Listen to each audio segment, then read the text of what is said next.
The following video is rated PG for puzzling gameplay. Viewer discretion is advised.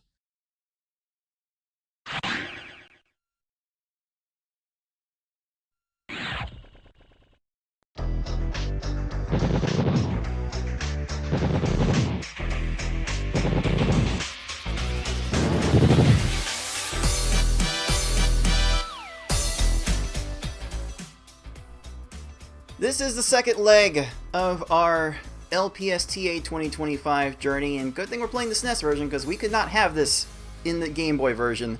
This is the Bumpty Open. Hello puzzlers, this is your head tournament organizer, Cards of the Heart. Welcome to the League of Puzzle Speedrunners TetrisAttakr Speedrun Tournament 2025 Bumpty Open, the second monthly tournament en route to our March Major at the end of this cycle. And joining me to help cover these first two rounds of matches we will be having today, starting off, is the Beefin314. How's it going, Beefin? Going great. Very excited for this tournament. Got my Arnold Palmer ready. Got my t-shirt ready. Let's do this. Bumpty Open. Bumpty. Let's see. We're going to see some people get bumped in these first two rounds of this tournament today for sure. We are playing the easy through hard levels, and you know, Beefin, some of our players play the easy levels better and some of them play the hard levels better. What kind of randomness are you expecting to see from this game today? Honestly, I'm expecting to see a lot of easy clears. Easy being basically blue hard.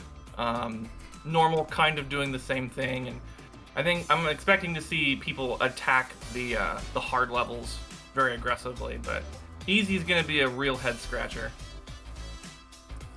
Definitely some things going to have to be figured out. Lots of first time meetings between a lot of the players. Some returning major tournament players have joined us for this Bumpty Open this time. We'll see how they do in this somewhat modified tournament structure from what they may be used to. They're not playing V-Hard this time around until they get to the semifinals, so you know, some people not going to be able to use that as a crutch. So skill will definitely be at the forefront of today's matchups, and we'll see how everyone's skill will play out in this broadcast. But first, if you're joining us for the first time, you're not exactly sure how this game works, allow me to take a couple minutes of your time to explain how this game works and how we are playing it in this tournament. TetrisAttakr is a match 3 puzzle game released for the Super Nintendo in North America and Europe based on the Super Famicom game Paled Upon. It was also localized and broadcast through the Super Famicom's Satellaview add-on multiple times throughout its service. Both versions are playable in this tournament. Swapping up to 2 panels in your stack at a time, match at least 3 panels of the same color horizontally or vertically to make the panels disappear. Simply matching 3, however, will not be enough to win. You need to make combos and chains to not only stop your stack's gradual rising for a short time and prevent your stack from breaking through the top of your field, but also send garbage to your opponent to force their stack to the top of their field. Make combos by matching more than 3 panels at once. The amount of time they stop rising the stack is minimal, but so is the amount of time their garbage makes the opponent's field shake. Quick wins can be achieved if you stack combo garbage correctly. Make chains by linking sets of matches together. Make one set of panels disappear and then let the panels directly above them fall into another match.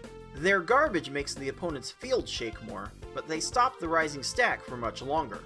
Forcing your opponent's stack to the top is more consistent with larger chain garbage.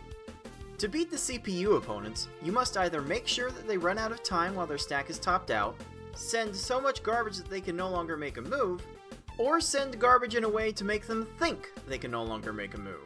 Due to how combo garbage is handled in this game, this is by far the least likely scenario. In Versus mode, the easy level has 10 stages, the normal level has 11, and the levels hard and V-hard as we call it have 12.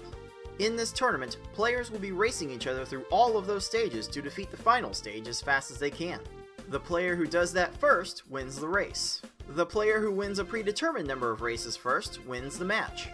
Best of luck to all of our players. Let's go.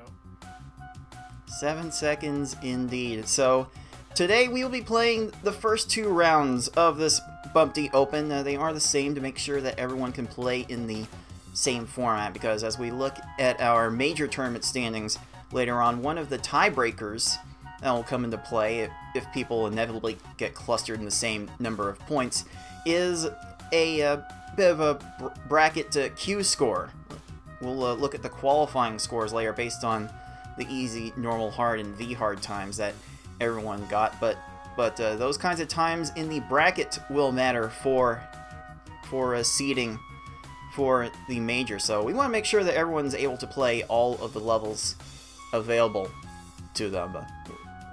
So for these first 2 levels, we are doing our popcorn level picking of easy, normal, and hard. So both of our players in our first matchup have agreed on one of these 3 levels to pick for the first race, and then the loser of that first race will be picking one of the other levels, and we will repeat until either we have determined a match winner or we have played through all of them. And we will see in tomorrow's show. We'll be playing V hard after that. Best of 3 in the semifinals, best of 5 in the final.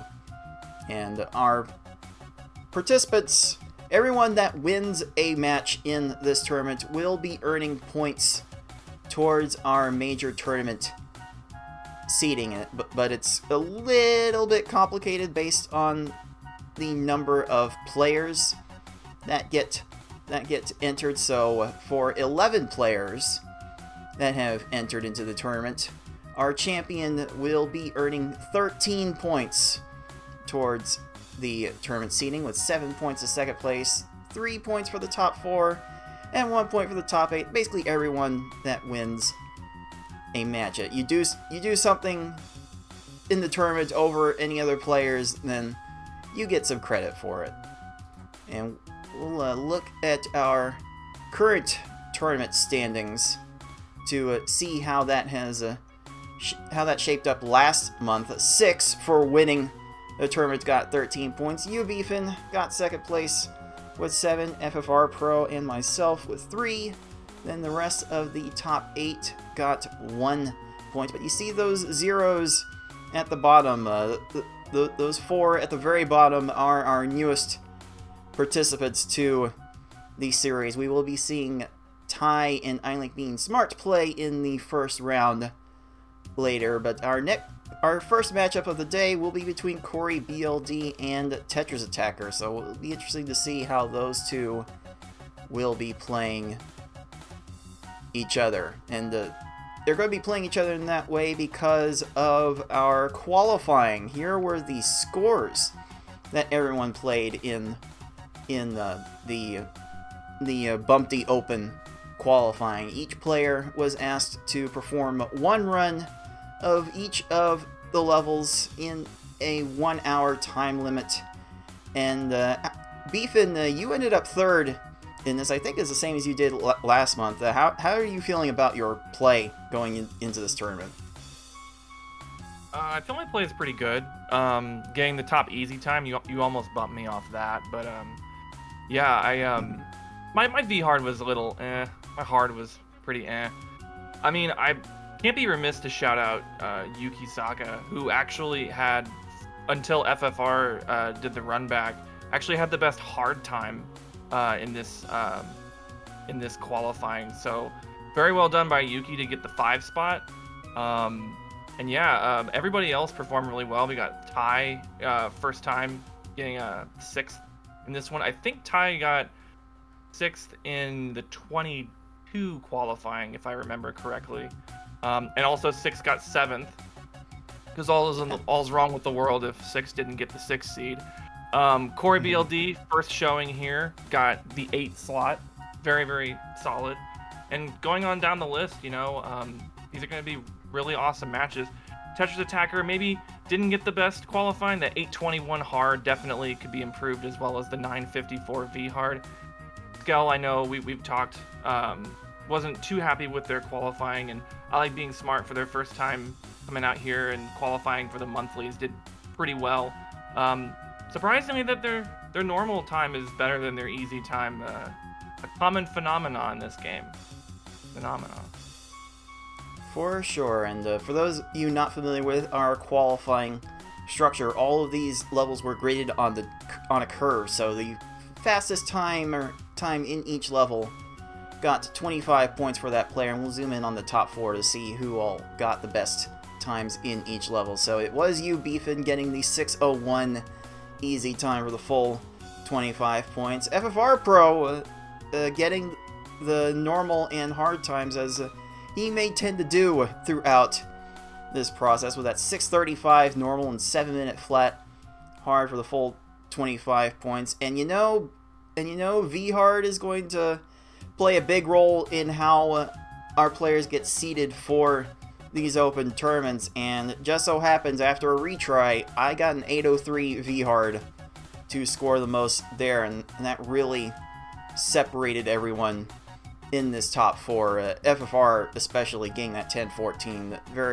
He was very disappointed in that, and yeah, this is gonna be fun, Beef, and a lot of these players are gonna be a lot closer than these seedings will suggest. Don't you agree? Absolutely. You know, I don't think that these seedings are indicative of, you know, people's performance. I think there's going to be a lot of awesome matchups based on how everybody qualified, and it's going to be really fun to see how everybody shakes out, especially since we have, because of how the qualifying shook out, we got a lot of first-time matchups, a lot of them. And part of the reason I wanted to have these monthly tournaments was to have more of a history between our participants, so we could have more things to talk about during the matches. Like head-to-head matchups are always fun to talk about, and we'll be establishing some history here in this Bumpty Open. Of course, I would be remiss to not point out what we are all playing for throughout this tournament process, and that is a piece of our crowd-funded prize pool, which if you have been tuning into these tournaments, you saw last month's play, be sure to check that out on our League of Puzzle Speedrunners YouTube channel. All of those matches were must-watch. You will see that the prize pool has jumped up considerably to $95.79, thanks in no small part to TetrisAttakr reapplying his Prime Gaming subscription to the channel. Appreciate that support as always, TA. But since last month, the payouts from the last TetrisAttakr major tournament have been distributed, and I decided to put my second place winnings forward into this pool. So now we have a grand total of $95.79. Aw, Beefin, you really didn't have to do that. Yes, I did. The uneven number was killing me. Oh, yes.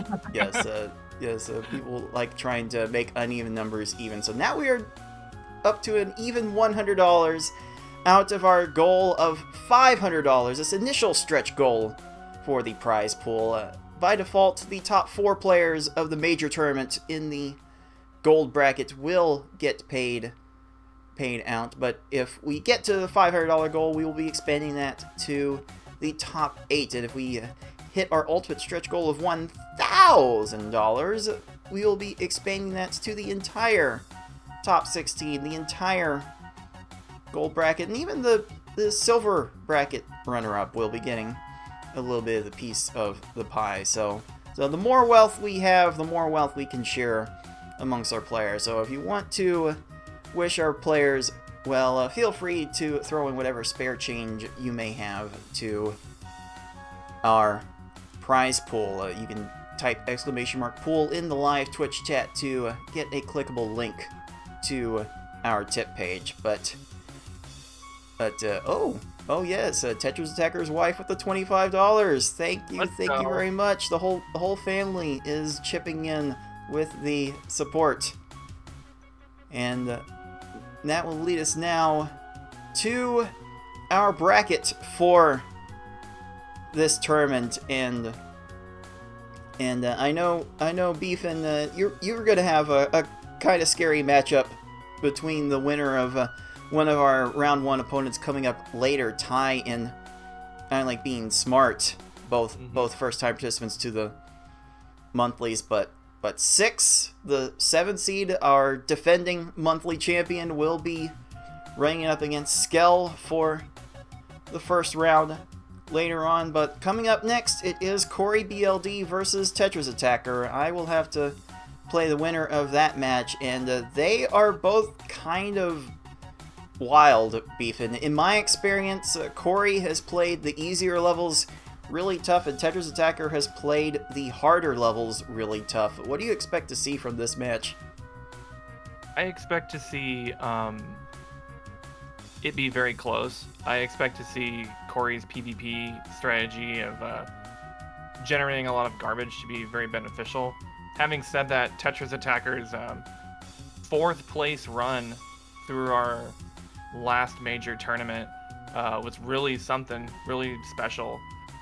I think this is gonna go 3 games. Obviously, it's obvious. It's a coin flip. I honestly don't know who's really gonna win this. It could really go either way. But if I had to, I think Corey might take this one. I know that Corey's got a little chip.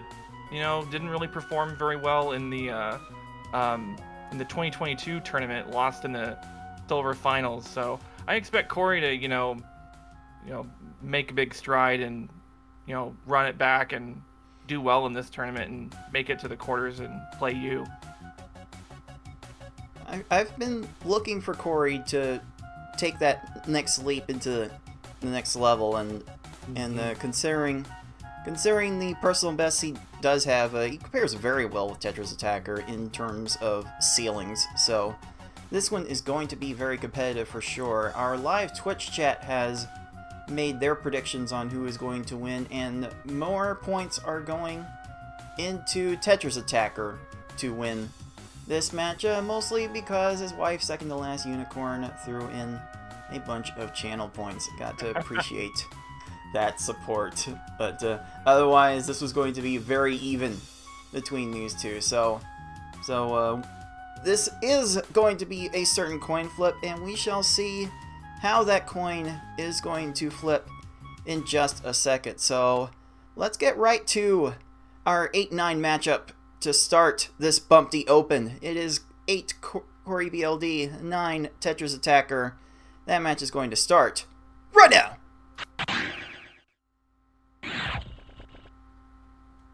And looking over their times, TetrisAttakr has Corey beat on all 3 of the difficulties, but only by a maximum of 3 seconds. So that's like extremely close. Yeah, we've had more casual races in the community that these two have played in together, and they have played each other really, really close. So it really could come down to the wire between these two in this best of 3 matchup, and we are playing on normal mode for this first race. What do you think of that choice, Beefin? I think normal mode is going to benefit. Well, they're both Pokemon Puzzle League players. This is the top speed at which Pokemon Puzzle League goes, so I think they're both going to flow really, really well. It's basically going to, like it always comes down to, it's going to come down to who gets more combos in their chains. That's going to be the big difference, because it's just less bigger attacks that you'll have to send out, and I think the player that can optimize that more has a better shot. Can't, rule out any of these garbage clears, but I think the person that optimizes combos and chains better is going to get there. We shall see for sure, and I can never figure out whether to send like 6 lines of garbage or 7 lines of garbage to these opponents, so who knows how these two are going to determine how to send optimally to these opponents. So that's going to be part of the guessing game that we get from all of these stages that we are going to go through. All 11 stages that will be played in the normal level. So, As you can see from TetrisAttakr timer, he has integrated his live split with racetime.gg, the site where we time all of these runs. Corey's stream will be about 3 seconds behind TetrisAttakr as we start our game 1.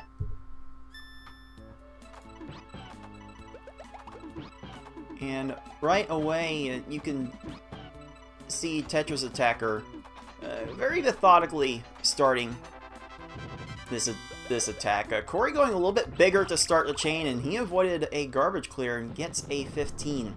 TetrisAttakr having to settle for a 20 just because of the garbage clear. Like, Beefin, how much do you value timing your attacks in this level? I try to send my attacks as fast as I can. I mean, at some point, you can't really worry about the enemy clearing it. You just have to send it as fast as you can. At least that's my viewpoint. Just trying to get them topped off as fast as possible and sending backup combos as quickly as possible to keep them topped off.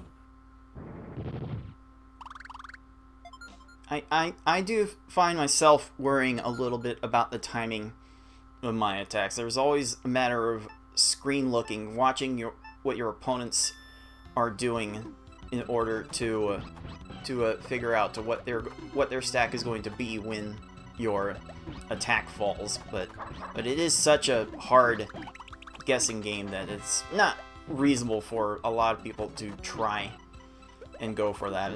Although these two, as you stated earlier, are more into the Pokemon Puzzle League way of things, where that speedrun encourages heavier use of screen watching your opponents to see what they are going to do, because we have a general idea of how these opponents operate. They're going to go top to bottom, left to right, looking for the best, the most immediate matches that they can. And though we have an idea of like which individual colors they will look for first, it's kind of hard to diagnose that from an opening stack. You get like 3 seconds to look at before you have to formulate your own plans. So this is going to be the challenge for all of our competitors in this tournament. And right now, it is Corey getting a little bit of an edge in that regard, though it seems like TA is even that up just a little bit. Oh, hello, TA. that 5-chain lagged very well. The lag chains are definitely the thing that separates the good players from the best players in these tournaments. Wouldn't you say, Beefin? Absolutely. The ability to be able to make 2 chains at once, basically a lag chain, I believe saves at least 1 second, because that's just another chain sequence that you don't have to do. I've been seeing Corey drop some beginning chains. There's TetrisAttakr dropping one there. That's also going to be a big difference here, is not dropping your chains. Making sure that you complete, a 5-chain or however much you have to send. I know I personally try to go for like a 4-chain or a 5-chain to top off these opponents with the combos that I tend to make in my chains. What kind of chain size do you tend to go for in your opens, Beefin? I usually try to go for at least a 4. I try to weave in at least an 8 combo, and there are 9. Because generating two lines of garbage at a time is like really strong. Kind of like how TetrisAttakr did there, and that's a quick 7 lines with all those combos weaved in, and backup 8. That's a 15 right there. And Corey getting a 3-chain, Fish getting a 3-chain on him. Jeez. These opponents, they don't know how to chain.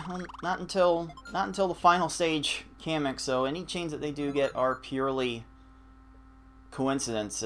Very unfortunate for Corey there, and that has allowed TA to take a little bit of a lead, cutting off the potential 6-chain with the greens there to let his garbage fall. And this is going to work out for an 18 So TetrisAttakr will be at about the 5-minute mark, heading into our Cave of Wickedness, or as the original Panel Dupont calls it, Death Mountain. See, Zelda, you don't have the only Death Mountain in the series. Yeah, Death Mountain is a way better name. I mean, Cave of Wickedness, I mean, you know, it just doesn't have an, you know, doom and gloom to it. Man, PA is really getting those combos and chains together. There's that 8 combo backup we were just talking about right there. That's a 15. Let's go. Wow. Well done. 15-second stages are definitely very good in normal mode. TA had to send 6 lines to his hook bill. Looked like Corey had to send 7 lines, so getting an unfortunate stage and a garbage clear. Gonna lose a little bit more time on that regard. Time is running out for Corey to come back in this race. TetrisAttakr is starting to pile on the combos. Going to leave that at a 4 chain with the combos that he made. Oh, will this down? Oh, the down stacking. Oh no. Oh, TA is just continued to make stuff and has delayed the combos coming down.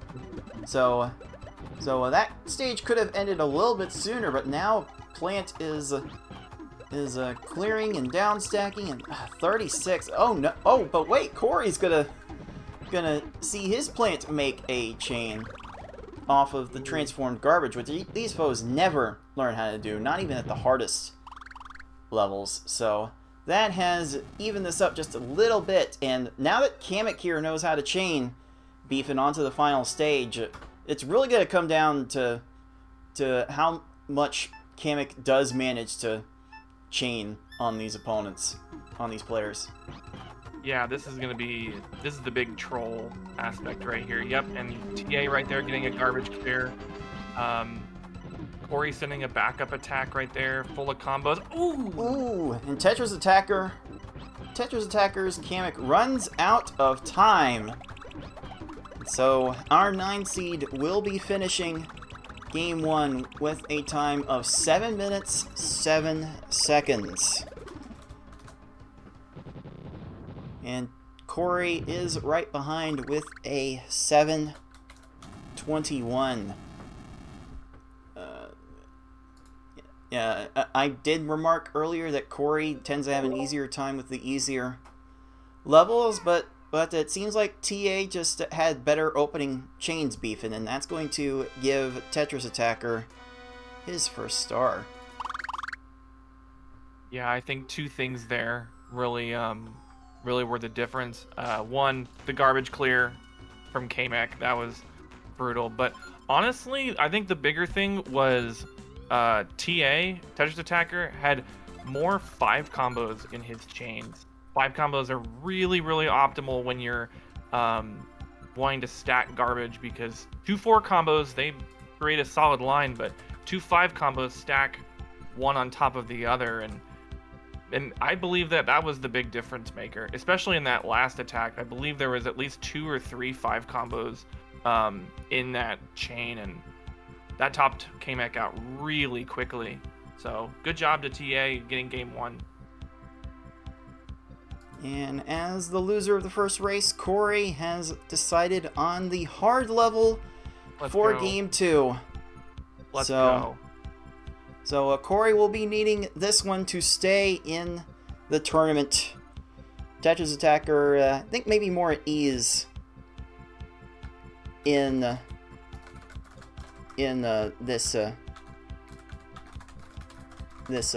level. So perhaps this could go TA's way, but Corey did pick this level instead of easy for a reason. So Corey might be feeling better about playing in this level. Who knows? But here we go. We're going to see all 12 stages in this hard run.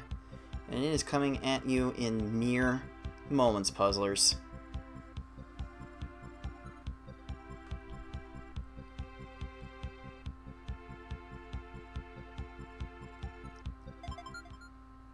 So it appears we got about another 3-second differential there. Yeah. That will be No problem at all. TetrisAttakr managing to get a 4 chain in that open. By and large, I tend to think hard opponents will go down more easily to 6-line attacks. TA dropped a little bit of his opening chain and needed to go to 7 lines, but Corey just dealt with an opponent that matched and even made some combos in there. So just very unfortunate set of events for Corey in that one, beefing. Oh wait, TetrisAttakr getting the nice attack with the 11. That is an excellent time for a hard run. Yeah, this mode you can definitely be a little bit riskier with your sends. You can usually, like, if you really want to go for it, you can send about maybe minimum 5 lines. Try to snag them really quickly. Yeah, and TA making great advantage of that. Ooh, dropping his chain there. Ugh, that's not what you that's not what you want to see. And getting a garbage clear. Yikes.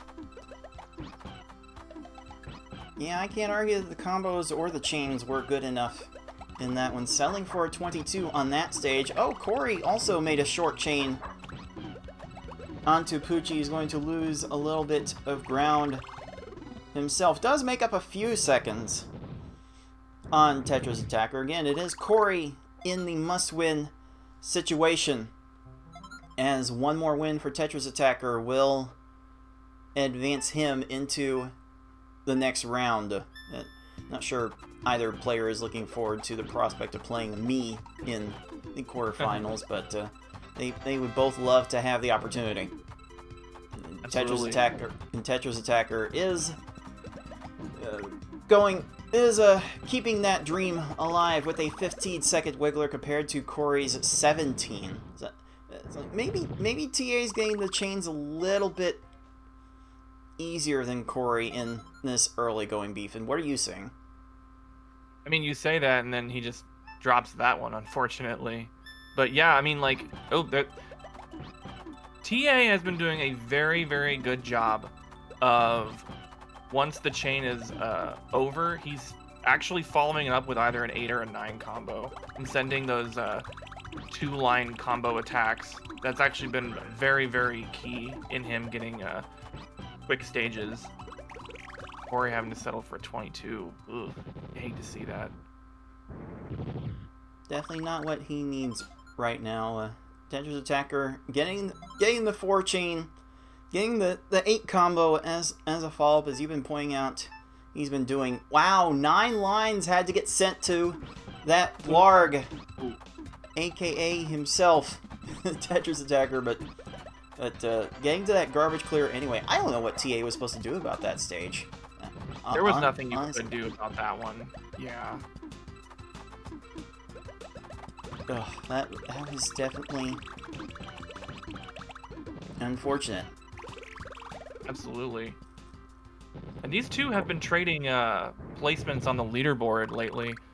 We do have a rank in our Discord for people who make the top 5 of a category, and they've actually been trading top 5 back and forth. And right now, TA's got the better time with a 645 PB, but we'll see if that's the difference. You know, his ceiling is just a tiny bit higher, so.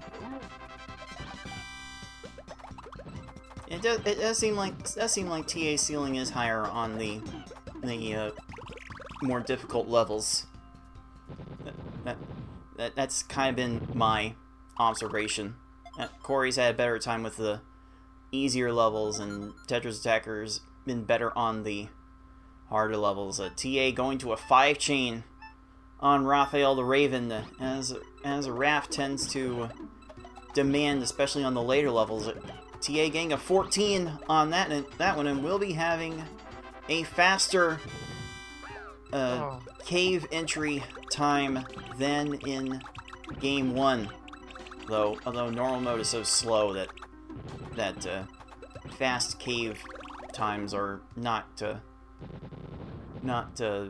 something you can normally get. Okay, TA.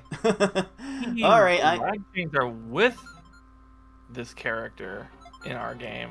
Wow.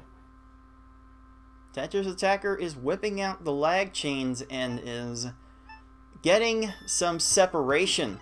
Looking to have more than a 15-second lead out of this stage 9 of 12. Again, it is TetrisAttakr in the driver's seat, looking to advance to the next round with a win. Corey getting a 17 to not fall too far behind, and you know, TetrisAttakr is having a little bit of trouble getting this chain started, so there is an opportunity for Corey to come back in this race.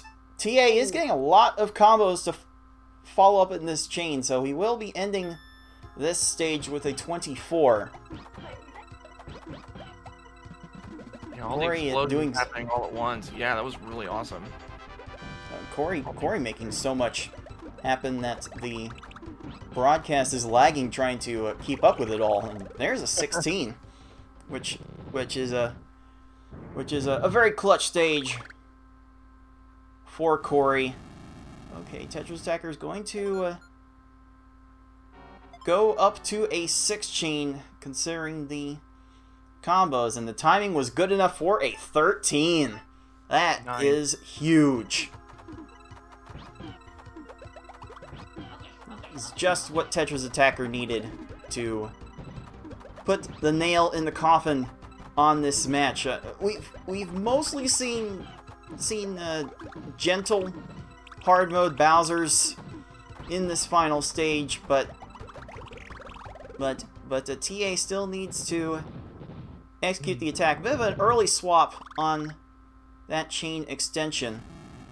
Ooh, nice 9 combo. Beautiful for that follow-up 9. chain. Still not enough though. 2 lines short. Oh and no! Oh my goodness! Is Corey's chance. Oh my goodness! That was so close. We almost had to invoke the TetrisAttakr raise your stacker meme there, if no other reason is to get more panels, but there we go. TetrisAttakr will be taking the win with the Game 2 time of 7:31 to Corey's 7:46. Oh my, those were played fairly close. 15 seconds separating them on each game. Definitely some close races there, beefing like about a second per stage apart. Very good. Yeah, very, very solid. You know, Corey doing a fantastic job. First outing, well done today. But it was TA that pulled it out. I think TA's willingness to go for more lag chains and willingness to follow up everything with 8 and 9 combos, despite a lot of garbage clears, I believe was the big difference here. And he pulled it out today. Congratulations, moving on to the quarters, the top 8. Indeed. So that will give our 9 seed star number 2 and the win. Seems like the chains were just a little bit better for TetrisAttakr overall, and that led to a much misleading and convincing 2-0 victory. The 2-0 result will definitely not reflect how close these two played against each other, but let's go ahead and make this result official. 2-0 is the score for this matchup, and TetrisAttakr will be moving on to the quarterfinals.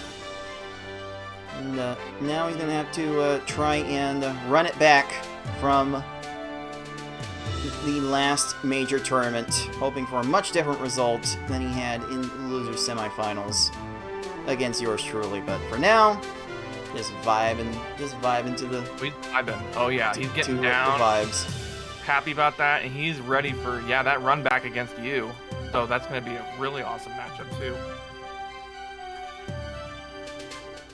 All right, here is our updated bracket.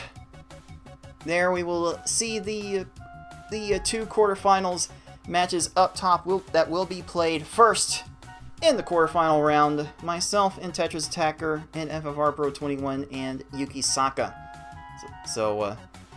With Yuki getting a good qualifying this time around, I actually expect both of those matches to be played fairly close. But before that, we've got 2 round 1 matches to take on Beefin, and these two I would expect to be played very close. Six and Skell, Ty and Smart. There's definitely some close play to be had.